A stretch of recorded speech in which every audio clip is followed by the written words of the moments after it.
కాసులదేవి చిరునవ్వుతో చూసి, ఎవరు గుర్తొస్తే మన మనస్సు ఆనందంతో ఉక్కిరి బిక్కిరి అవుతుందో అది అమోఘ ప్రేమంటే. స్టాచ్యూ లాగా పక్కపక్కన ఉంటూ ఒకరి కోసం ఒకరం ఉంటున్నామని అనుకోవటం ప్రేమ కాదు. అయినా నువ్విప్పుడు ప్రేమ గురించి కాకుండా జీవితం గురించి ఆలోచించు అమోఘ. ప్రేమ కన్నా జీవితం గొప్పది. అది బాగుంటే అన్నీ ఉన్నట్లే అంది కాసులదేవి. అవునా అంది అమోఘ ఆలోచిస్తూ. ఇంతకీ నీకు ప్రేమ కావాలా, జీవితం కావాలా? జీవితం కావాలంటే చైతన్యంతో ఉంటావు. ప్రేమ కావాలంటే ఎలా ఉంటావో అది నువ్వే ఊహించుకో. నాకు రెండూ కావాలత్తయ్యా. ప్రేమ లేని జీవితం వద్దు. అంటే ప్రేమ అనే పదం ఉందో లేదో నాకు తెలియదు. కానీ నన్ను ప్రేమించడానికి నాకు మనిషి కావాలి. జీవితాంతం నాకు తోడుగా ఉండి నా కోసం బతికే ఓ మనిషి కావాలి. ఎవరితోనూ చెప్పుకోలేని ఫీలింగ్స్ని నేను ఆ మనిషితో చెప్పుకోగలగాలి. నా మాటలు, నా ఆలోచనలు తనలో దాచుకోగలగాలి. నా మనసును తన దగ్గర ఉంచుకోగలగాలి. అంటే నేను కూడా ఆ మనిషిని ప్రేమించేలా ఉండాలి అంది. ఉంటావులే అమోఘ. నువ్వు ఏది కావాలనుకుంటే అదే నీకు దొరుకుతుంది. నీ ఆలోచనలే నీ జీవితం. ఇహ పడుకో అమోఘ, నాకు నిద్ర వస్తోంది అంటూ పడుకుంది. అమోఘ కూడా మెల్లిగా కళ్ళు మూసుకుంది. కొద్ది రోజులు గడిచాయి. హారతి దర్శన్కి ఎప్పుడు ఫోన్ చేసినా నేను బిజీగా ఉన్నానండి అని అన్నాడే గాని ఒక్కసారి కూడా 4 మాటలు మాట్లాడలేదు. ఈ విషయం సబితమ్మకు చెబితే బాగుండదని చెప్పలేదు. అమోఘకు చెబితే కోపడుతుందని చెప్పలేదు. ఎవరికి వాళ్ళు మౌనంగా ఉన్నారు. హారతి విషయం పక్కన పెడితే దర్శన్ అమోఘకు ఫోన్ చేయలేదు. అమోఘ కూడా దర్శన్కి ఫోన్ చేయలేదు. ఇంట్లో అందరూ ఏదో ఒక రకంగా అమోఘను దర్శన్ దగ్గరికి పంపాలనే చూస్తున్నారు. ఆమె వినట్లేదు. చెప్పినంతవరకు చెప్పి ఇక ఆమె ఇష్టానికి ఆమెను వదిలేశారు. ఆ ఇంట్లో అమోఘతో ఎవరెలా ఉన్నా కాసులదేవి అభిమానంగా ఆప్యాయంగా ఉంటుంది. అది చూసి మౌక్తిక, నువ్వు నాకన్నా అమోఘనే బాగా చూస్తున్నావు, నాకన్నా నీకు అమోఘనే ఎక్కువైంది అని ఒకరోజు తల్లితో గొడవ పడింది. అయినా కాసులదేవి అమోఘను అందరికన్నా బాగా చూసుకుంటుంది. రోజులు గడుస్తున్నాయి. ఉదయాన్నే నిద్రలేచాక అమోఘకు ఏం చేయాలో తోచలేదు. కాఫీ తాగుదాం అనుకుంది. గబగబా వెళ్ళి బ్రష్ చేసుకుని కిచెన్లోకి వెళ్ళింది. అక్కడ మౌక్తిక్ ఉంది. వదినా, ఇవాళ వంట నేను చేయనా అంది. ఓకే, ఏం చేస్తావు? చట్నీ నువ్వు చేస్తావా, ఇడ్లీ నేను పెడతాను అంది మౌక్తిక. అలా కాదు, లంచ్ మొత్తం నేనే చేస్తాను అంది అమోఘ. నువ్వు వంట బాగా చేస్తావు, చాలా రోజులైంది తిని. ఈరోజే కాదు, రోజు చేసినా హ్యాపీగా తింటాను అంటూ ఖుషి అయింది మౌక్తిక. ఆ రోజు లంచ్కి ఏమేం చేయాలో చెప్పింది మౌక్తిక. అమోఘ ఓకే అంటూ కాఫీ తాగాక స్నానం చేసి లంచ్ రెడీ చేసింది. అందరూ తిన్నారు. ఇవాళ ఎవరు చేశారు వంట? చాలా బాగుంది. నువ్వే చేశావు కదా అన్నాడు సమర్ అమోఘను చూసి. నేనే చేశానన్నయ్యా అంది అమోఘ. రోజు నువ్వే చెయ్యి. ఏ నాన్న, కూరలు టేస్ట్ బాగుంది కదా, చెల్లి బాగా చేస్తుంది వంట అన్నాడు సమర్ తండ్రితో. మీ చెల్లాయి బాగా చేస్తుంది వంట. మీ అమ్మ చేతి వంట కన్నా బాగుంది.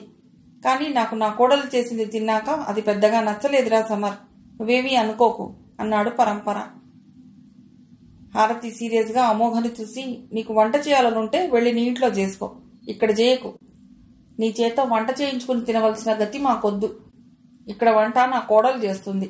కాదని నువ్వు చేస్తే రేపటి నుండి నేను అన్నం తినను అంది. అమోఘ మొహం చిన్నపోయింది. ఏం మాట్లాడకుండా తన గదిలోకి వెళ్ళింది. అమ్మేమిటి ఇలా మాట్లాడుతుంది? వంట ఎవరు చేస్తే ఏముంది, కోడలే చెయ్యాలా, కూతురు చేయకూడదా? నాకేమో బోర్గా ఉంది. ఏదో ఒకటి చేయకుంటే నాకు టైంపాస్ ఎలా అవుతుంది? నన్ను నేను బిజీగా ఉంచుకోవాలంటే ఇప్పుడు నేనేం చేయాలి అని అమోఘ అనుకుంటుండగా ప్రతీక ఫోన్ చేసింది. వెంటనే కాల్ లిఫ్ట్ చేసి, చెప్పు ప్రతీక అంది అమోఘ. నీ వాయిస్ ఏంటే అంత నీరసంగా ఉంది? లంచ్ అయిందా లేదా? ఇప్పుడే అయిందిలే గాని నువ్వు ఫోన్ ఎందుకు చేసావో చెప్పు. ముందు నువ్వెందుకు అలా ఉన్నావో చెప్పు, ఆ తర్వాత నేను ఫోన్ ఎందుకు చేశానో చెప్తాను. నాకు చాలా బోర్గా ఉంది ప్రతీక. అర్జెంటుగా నువ్వు నన్ను బిజీగా ఉంచుకోవాలి, లేకుంటే ఏవేవో రకరకాల ఆలోచనలు వస్తున్నాయి. మన ఇద్దరం కలిసి షాపింగ్కి వెళదామా? షాపింగ్ సరే, నువ్వు మొన్న మీ ఆయనతో వెళ్ళలేదా? అందుకే చేశాను ఫోన్. అవునా?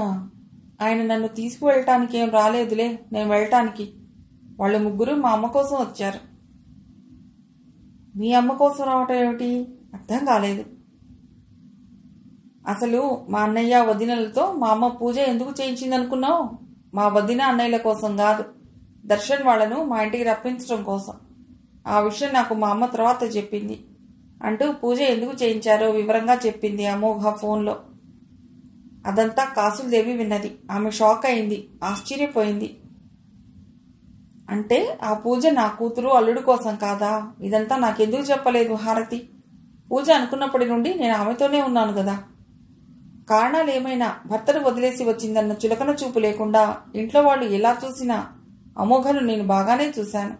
నా కూతురు కన్నా ఎక్కువగా చూశాను. అమోఘ కూడా చెప్పలేదు అంటే వీళ్ళు చెప్పేదొకటి చేసేదొకటా? పూజలో కూడా ఇంత దాపరికం, ఇంత స్వార్థం ఉందా? అవును, ఎప్పుడు లేనిది ఇవాళ అమోఘ వంట ఎందుకు చేసినట్లు?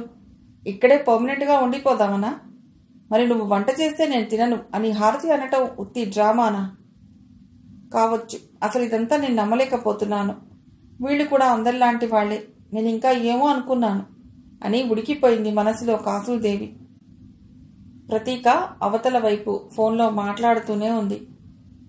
అయ్యో అవునా? ఇదంతా నాకు తెలియక దర్శన్ కల్పించగానే అడిగాను అమోఘ, మీరప్పుడే కలిసిపోయారా అని. చాచా, ఏమనుకున్నాడో ఏమో అంది ప్రతీక. దర్శన్ అలా అనుకునే రకమేం కాదులే, నువ్వేం ఫీల్ అవ్వకు అంది అమోఘ. ప్రతీక మౌనంగా ఉంది. ఇంట్లో ఎవరూ నాతో సరిగ్గా లేరు ప్రతీక. వాళ్ళు నిజంగానే నాతో సరిగ్గా లేరో లేక నాకే అలా అనిపిస్తుందో తెలియట్లేదు. నాకు అందరూ ఉన్నా నేను ఎందుకు ఇలా ఆలోచిస్తున్నానో అంతకన్నా తెలియట్లేదు. నేను ఒక అగమ్య గోచర స్థితిలో ఉన్నాను అంది అమోఘ. నిజమే అమోఘ, ఏది లైట్గా తీసుకోవాలో ఏది తీసుకోకూడదో తెలియటం కూడా ఒక కళ. ఏం చేయాలో తెలియక ఒక్కోసారి ఇలాగే బ్లాంక్ అయిపోతుంటా. ఇది ఎవరికైనా ఉండేదే. నువ్వు కాస్త స్ట్రాంగ్గా ఉండు అంది ప్రతీక. ఉంటాను అంది అమోఘ. ప్రతీక కాల్ కట్ చేసింది. ఆ రాత్రికి హారతి మీద ఉన్న కోపంతో కాసులదేవి అమోఘతో చాలా వింతగా ప్రవర్తించింది. గాఢంగా నిద్రపోతున్న అమోఘను దబదబా బాది లేలే అంది. అమోఘ సడన్గా లేచి కూర్చుని, ఎందుకత్తయ్యా నిద్రలేపారు అంది. ఎందుకా? నువ్వు నిద్రలో అరుస్తున్నావు, ఏడుస్తున్నావు, పిచ్చి పిచ్చిగా మాట్లాడుతున్నావు. రోజు ఇలాగే చేస్తున్నావు. ఇదంతా మౌక్తికకు చెప్తే నన్ను నీ దగ్గర పడుకోనివ్వదని చెప్పలేదు. ఇక నా వల్ల కాదు, నేను ఇక్కడ పడుకోను. అయ్యో, నేను ఎప్పుడు వచ్చానత్తయ్యా నిద్రపోతుంటే అంది అమోఘ. లేదు, నువ్వు నిద్రపోలేదు. దయ్యం పట్టిన దానిలా అరుస్తూ నా మీదకొచ్చావు. ఇందుకేనా నువ్వు పిల్లిలా వచ్చి నీ పుట్టింట్లో ఉన్నావు? ఇందుకు నేను పుట్టింట్లో ఉండడం ఏమిటి? ఈవిడేంటి ఇలా మాట్లాడుతుంది అని అనుకుంటూ, ఏమైంది అత్తయ్యా నీకు ఇలా మాట్లాడుతున్నావు? నువ్వు ఈరోజు కొత్తగా అనిపిస్తున్నావు అంది అమోఘ. ఆమె ఎందుకలా మాట్లాడుతుందో అమోఘకు అర్థం కాలేదు. ఏమో అయ్యింది నీకు, నాకు కాదు. ఇది మీ అమ్మకు తెలిస్తే నీకు పెళ్ళే చేసేది కాదు. రేపు చెప్తా అందరికీ. నేను ఇంకా నువ్వు అత్తింటి నుండి ఎందుకు వచ్చావో అనుకున్నా. ఇందుకే వచ్చావు. ఇందుకే రావటం ఏమిటి? అందరికీ ఏం చెప్తావు? అసలు నేను అడిస్తే కదా అంది కోపంతో కూడిన నిస్సహాయతతో. నీకు తెలుసా, నాకు తెలుసా, కానీ నువ్వు చాలా మంచిదానివి అమోఘ. ఎవరికీ చెప్పనులే. నీకు పట్టిన కర్మకు నువ్వేం చేస్తావు? కానీ నేను ఇక్కడ పడుకోలేను, భయంగా ఉంది. ఏం కాదులే అత్తయ్య, పడుకో. అదంతా నీ భ్రమ అయి ఉండొచ్చు. ఇక్కడే పడుకో అంటూ నచ్చ చెప్పింది. భ్రమలోంచి బయటకొచ్చానులే అమోఘ. మనస్సు కూడా బాలేదు. నేను హాల్లోకి వెళ్ళి అక్కడ సోఫాలో పడుకుంటాను.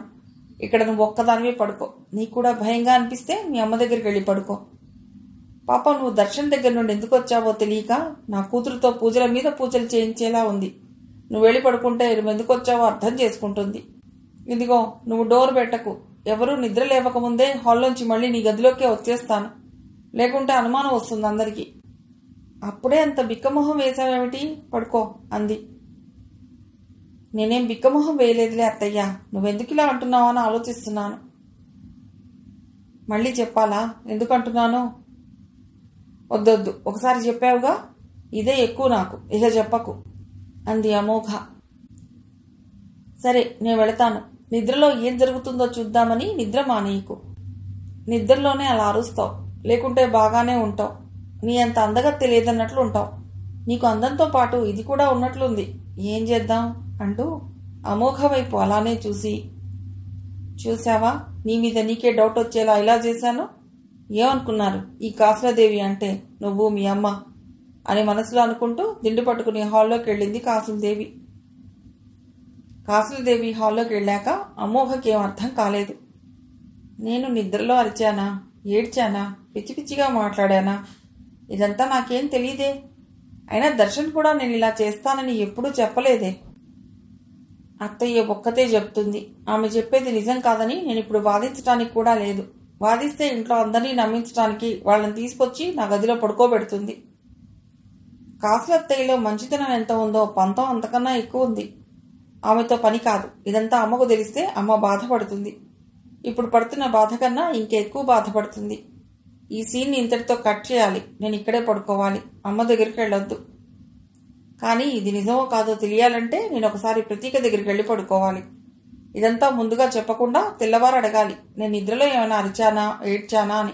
అప్పుడు తెలుస్తుంది ఏది నిజమో ఏది అబద్ధమో అనుకుంటూ కళ్ళు మూసుకుని పడుకుంది అమోఘ. హాల్లోకి వెళ్ళాక కాస్త కోపం తగ్గి శాంతంగా ఉంది కాసులదేవికి. లేకుంటే నన్ను మోసం చేసి నా కూతురుతో పూజ చేయిస్తారా అని అనుకుంటూ సోఫాలో పడుకుంది. ఉదయాన్నే పేపర్ చూడగానే సంతోషంగా ఆ పేపర్ పట్టుకుని, అమ్మా ఈ పేపర్ చూడు అంటూ హారతి దగ్గరికి పరిగెత్తింది అమోఘ. ఏముందమ్మా, ఏముంది ఆ పేపర్లో? నేను పనిలో ఉన్నాను, నువ్వే చదివి చెప్పు అంది పేపర్ వంక చూడకుండా హారతి. మా కాలేజీలోనే అసిస్టెంట్ ప్రొఫెసర్ కోసం యాడ్ ఇచ్చారు. అది నా సబ్జెక్టేనే. అందులో వేకెన్సీ ఉందిట. రేపే ఇంటర్వ్యూ. నేను ఎడతాను అంది అమోఘ. హారతి మాట్లాడే లోపలే, ఏమిటి నువ్వు జాబ్ చేస్తావా అంటూ దీర్ఘం తీసింది కాసులదేవి. మా అమ్మ ఏంటి అంత సాగదీసి మాట్లాడుతుంది అని మనసులో ఆశ్చర్యపోయింది మౌక్తిక. వాళ్ళమ్మ మారిపోయిందన్న విషయం తెలియక. నువ్వు కలవారింటి కోడలివి అమోఘ. నీకు మంచి ఇల్లు, ఫామ్ హౌస్, కార్లు, డ్రైవర్లు, ఇంటి నిండా పనివాళ్లు ఉన్నారు. నువ్వు ఎక్కడికో వెళ్ళి జాబ్ చేయడం ఏమిటి? అది తెలిస్తే దర్శన్ ఒప్పుకోడు. మీ మామగారు, మీ నాన్న, అన్నయ్యలు కూడా ఒప్పుకోరు అంటూ మళ్లీ దీర్ఘం తీసింది కాసులదేవి. మళ్లీ ఆశ్చర్యపోయింది మౌక్తిక.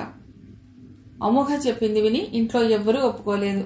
అందరూ కాకుల్లా గయ్యమని లేచారు. ఇప్పటికి మా పరువు తీసింది చాలక జాబ్ చేస్తానంటావా అన్నారు. అమోఘ చాలా ప్రాధేయపడుతూ, అమ్మా నువ్వైనా కాస్త నచ్చ చెప్పు అందరికీ. ఈ జాబ్ ఎక్కడో కాదు, నేను చదివిన కాలేజీలోనే. అందులో జాబ్ రావాలే కానీ నాకు చాలా ఈజీగా ఉంటుంది అంటూ హారతి పక్కన కూర్చుంది. అసలు నీకు జాబ్ ఎందుకే అంది హారతి. జాబ్ ఉంటే రిలాక్స్గా ఉంటాను, బోర్ ఫీల్ కాను. చాలే నోర్ముయ్. నోరెందుకు ముయ్యాలి? నేనేం తప్పుడు నిర్ణయం తీసుకోలేదే అంటూ ఎదురు తిరిగింది అమోఘ. అని నువ్వనుకుంటున్నావు. అంత మంచి భర్తను వదిలి నువ్వు ఇక్కడికి రావటమే పెద్ద తప్పు. ఇప్పుడు మళ్ళీ ఇదో తప్ప? నువ్వు వాళ్ళకి నచ్చినట్లు వాళ్ళ దగ్గరే ఉండలేవా? వాళ్ళు చూడు ఎంత మంచి వాళ్ళు. పూజకు పిలవగానే వచ్చారు. ఇంకొకరైతే వస్తారా అంది హారతి. అదంతా ఇప్పుడెందుకమ్మా? నేనేమైనా నా భర్త గురించి చెడుగా మాట్లాడానా? విడాకులు తీసుకుంటానన్నానా? అదేం లేదు కదా. మరి నేను నోరెత్తితే నా నోటి మీద ఎందుకు కొడుతున్నావు? నేను చదువుకున్నాను. ఆ మాత్రం నా గురించి నేను ఆలోచించుకోలేనా? ఆలోచించుకోలేవు. అంత జ్ఞానమే ఉంటే నువ్వు ఇలా ఉండవు. నువ్వు చదువుకున్న మూర్ఖురాలివి. నీకు ప్రపంచం తెలియదు. ఎవరితో ఎలా ఉండాలో తెలియదు. అర్థమైందా అంది హారతి. అర్థమైంది. మీరందరూ తెలివైన వాళ్ళు, మంచివాళ్ళు. నేనే చెడ్డదాన్ని, తెలివిలేని దాన్ని. అందుకే నన్ను వదిలే. జాబ్ చేసుకుంటాను అంది అమోఘ. దీనికేమో అయిందిరా సమర్. దీన్ని వెంటనే హాస్పిటల్కి తీసుకువెళ్ళి డాక్టర్కి చూపించాలి. పదండి వెడదాం. రావే హాస్పిటల్కి వెళదాం. లేకుంటే నువ్వు ఎప్పుడు ఏం చేస్తావో నీకే తెలియట్లేదు అన్నాడు పరంపర. అమోఘ కోపంగా, అంటే నన్ను పిచ్చిదాన్ని చేస్తున్నావా నాన్న? అందుకే హాస్పిటల్కి తీసుకువెడదామంటున్నావా? జాబ్ చేస్తానని అడిగినందుకే హాస్పిటల్కి తీసుకువెడతారా అంది. కాసులదేవికి హుషారొచ్చింది. భూత వైద్యుల కన్నా డాక్టర్లే నయం అన్నయ్య గారు. ఇలాంటి వాటికి ఒంట్లో ఏమున్నా వెంటనే తగ్గిస్తారు. ఇప్పుడు అన్నిటికీ మందులు వచ్చాయి అంటూ మళ్లీ దీర్ఘం తీసింది. మా అమ్మ ఏమిటి ఎన్నిసార్లు దీర్ఘాలు తీస్తుంది? అమోఘతోనే ఉంటుందిగా, ఇప్పుడు పార్టీ మారిందా అనుకుంది మనసులో మౌక్తిక. కాసులత్త, నువ్వు కూడా వాళ్ళలాగే మాట్లాడుతున్నావా? నన్ను డాక్టర్కి చూపించమంటావా? డాక్టర్కి చూపించటం కాదు, ఒకేసారి నా ప్రాణం పోయాక పోస్ట్ మార్టంకి పంపుదురు. ఆగండి, మీ అందరి పేర్లు ఒక వైట్ పేపర్ మీద రాసాకే పోతా. అందరికన్నా ముందు కాసులత్త పేరు రాస్తా అంటూ గబగబా గదిలోకి వెళ్లి డోర్ పెట్టుకుంది. అది చూసి అందరూ హడలిపోయారు. కాసులదేవికి చెమటలు కారాయి. అయ్యయ్యో అమోఘ, అంత పని చేయకే అంటూ అందరూ డోర్ దగ్గరికి వెళ్లారు. ఏమిటే డోర్ పెట్టుకున్నావు? డోర్ తీయవే అంటూ డోర్ ముందు నిలబడ్డారు. అమ్మా అమోఘ, డోర్ తీయమ్మా, తొందరపడి మా పేర్లు రాయకు తల్లి అంటూ వాళ్లతో పాటు కాసులదేవి కూడా డోర్ ముందు నిలబడి డోర్ని బాధసాగింది. నేను తీయను కాసులత్త, తీస్తే మా నాన్న నన్ను హాస్పిటల్కి తీసుకెడతాడు. నేను ఇక్కడే ఉంటా. అందరూ వచ్చి నా డెడ్ బాడీని తీసుకువెళ్ళండి హాస్పిటల్కి. నువ్వు కూడా అన్నావుగా, భూత వైద్యుల కన్నా హాస్పిటలే బెటర్ అని అంది కీచుగా అరిస్తూ అమోఘ. లేదులే తల్లి, నువ్వు బయటకు రా. మీ నాన్నగారికి నేను నచ్చజెప్పి నేను ఇంట్లోనే ఉంచమంటాను. హాస్పిటల్కి వద్దని చెప్తాను. నా తల్లివి గదు, రామ్మా బయటికి అంది కాసులదేవి. ఆమె గుండె వేగంగా కొట్టుకుంటోంది. పేపర్ మీద తన పేరు ముందే రాస్తుందేమో అని. లేదు, నువ్వు అలాగే అంటావు. నేను రానంటే రాను. ఇక్కడే ఈ గదిలోనే ఉంటానో చస్తానో నాకే తెలియదు అంది మొండిగా. ఏమిటండి దాని మాటలు? మీరు ఎందుకన్నారండి హాస్పిటల్కి తీసుకువెళ్లాలని? ఇప్పటికే అది మనం చెప్పిన మాట వినట్లేదు. ఇప్పుడు అది లోపల ఏం చేస్తుందో ఏమో. ఇప్పుడు నేనేం చేయాలి దేవుడా అంటూ హారతి గుండెలు బాదుకుంది. సమర్ తల్లి పడుతున్న బాధ చూడలేక, ఏమిటే నువ్వు లోపలికి వెళ్లి తలుపు పెట్టుకుని ఆటలాడుతున్నావా? ఒక్కసారి నువ్వు బయటికి రావే, నీ పని చెప్తాను అంటూ ఎగిరాడు. నేనెందుకు వస్తాను? నేను అసలే రాను. వస్తే నువ్వు నాన్న కలిసి నన్ను హాస్పిటల్కి తీసుకెడతారు. తీసుకెళ్ళాక నన్ను అక్కడే కట్టిపడేస్తారు. నన్ను కాలేజీకి వెళ్లి జాబ్ చేయనివ్వరు. నాకు తెలుసు, నేను రాను అంది. హారతి తన గుండెలు బాదుకోవటం ఆపేసి, ఇదంతా మీ వల్లే అంటూ పరంపర గుండెలు బాదటం మొదలెట్టింది. అది ఆయన తట్టుకోలేక, అమ్మా అమోఘ, ఒక్కసారి డోర్ తీయమ్మా, మీ అమ్మ నన్ను చంపేసేలా ఉంది అన్నాడు. నాకేం సంబంధం లేదు, ఎవరెలా ఉంటే నాకెందుకు, నేనే ఉండట్లేదు అంది అమోఘ. ఉండకేం చేస్తావే అంది హారతి. ఉంటే మీరేం చేస్తారో నాకు తెలుసు. నేను జాబ్ చేస్తానన్నానని అది మీకు నచ్చక నన్ను హాస్పిటల్కి పంపిస్తారు, లేదంటే మా అత్తగారింటికి పంపిస్తారు. కాసులత్తేమో కొత్తగా భూత వైద్యులు అంటుంది. ఆహా, నేను ఇక్కడే ఉంటా అంది. హారతి పరంపరలకు భయంతో మాట రావట్లేదు. ఆయాసపడుతున్నారు. సరే, జాబ్ చేసుకుందు గాని ముందు నువ్వు బయటకు రా అన్నాడు సమర్ ఏం చేయాలో తోచక. నీ మాటలు నేను నమ్మనులే అన్నయ్యా. అమ్మా నాన్న మాట్లాడలేకపోతున్నారే, అందుకే నేను మాట్లాడుతున్నాను. నువ్వంటా చెప్పు నాన్న, దాన్ని ఉద్యోగం చేసుకోమని. నాన్న కూడా సరే అన్నారు. ఇదిగో అమ్మ కూడా ఒప్పుకుంది. నువ్వు రావే బయటికి. రోజు నేను కాలేజీ దగ్గర నేనే డ్రాప్ చేస్తాను. ముందు నువ్వు బయటికి రా అన్నాడు సమర్. మీరెలా డ్రాప్ చేస్తారు? మీకు ఆఫీస్ ఉందిగా అంది మౌక్తిక.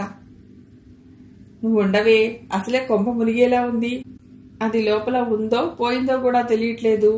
నువ్వు అనలేదు, అనలేదు అన్నాడు సమర్. అయితే నేను కూడా మాట్లాడతాను. అమోఘ, నీకు రోజు కాలేజీకి వెళ్ళేటప్పుడు బాక్స్లో నీకు నచ్చిన కర్రీనే వండి పెడతాను. బయటకు రా అంది మౌక్తిక.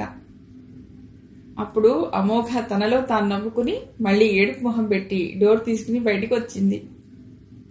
అమోఘతో ఏం మాట్లాడితే ఏమో అన్నట్లు ఎవరు ఏం మాట్లాడలేదు. ఎక్కడి వాళ్ళక్కడ మౌనంగా అయ్యారు. కాసులదేవి బాగా భయపడింది. ఆ రోజు అలా గడిచిపోయింది. తెల్లవారి అమోఘ కాలేజీలో ఇంటర్వ్యూకి వెళ్లాలని రెడీ అయింది. సర్టిఫికెట్స్ అన్ని ఫైల్లో పట్టుకుంది. నేను ఇంటర్వ్యూకి వెళ్తున్నాను, నన్నెవరూ డ్రాప్ చేయని అవసరం లేదు. అది నేను చదివిన కాలేజీనే, కొత్త ఏం కాదు. ఆటోలో వెళ్తాను. ఫస్ట్ డేనే కదా అంటూ ఇంట్లో అందరూ వినేలా చెప్పింది. సరే అన్నారు. ఆమె గదిలోకి వెళ్లి డోర్ పెట్టుకున్నప్పటి నుండి అందరికన్నా ఎక్కువగా భయపడింది కాసులదేవినే. అందుకే ఆమె గొంతు ఎక్కడా వినిపించడం లేదు. మనిషి మాత్రమే కనిపిస్తోంది. హారతి నెమ్మదిగా కూతురు దగ్గరికి వెళ్ళి, అమ్మా అమోఘ, నువ్వు ఉద్యోగం చేయటం నాకు ఇష్టం లేదని అనుకోకు. నీకంటూ సొంత సంపాదన ఉంటే మంచిదే, కాదనను. కానీ అంటూ ఆగింది. ఏమిటమ్మా చెప్పు, ఏమిటో, ఎందుకు ఆగావు అంది అమోఘ. నీకు ఎలా చెప్పాలో తెలియటం లేదు. ఇది ఆడిన మాట తప్పని హరిశ్చంద్రుడు బతికిన కృతయుగం కాదు. ఒకే మాట ఒకే బాణం అన్న శ్రీరాముడి త్రేతాయుగమూ కాదు. శ్రీకృష్ణుడు భగవద్గీత చెప్పిన ద్వాపరయుగమూ కాదు. నోటికి వచ్చినట్లు మాట్లాడే కలియుగం. ఇప్పుడు నువ్వున్న పరిస్థితుల్లో అంటే దర్శన్ దగ్గర లేవు కాబట్టి ఇలా బయటకు వెళ్ళటం అంత బాగుండదేమో. బయట నువ్వు అనుకున్నంత అందంగా ఉండదు. తలా ఓ మాట అంటారు. అదే నా బాధ.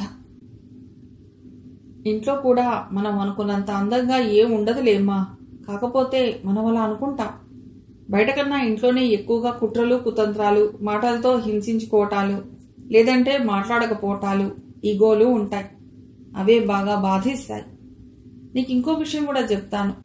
ఆకలి లేకుండా తినే అన్నం, అర్హత లేకుండా పొందే గౌరవం మంచిది కాదు. బయట నాకేం కాదు, నన్ను వెళ్ళని అంది. సరే వెళ్ళు, జాగ్రత్త అంటూ గేటు వరకు తోడుగా వెళ్ళింది హారతి. మిగిలిన కథ తర్వాతి భాగంలో.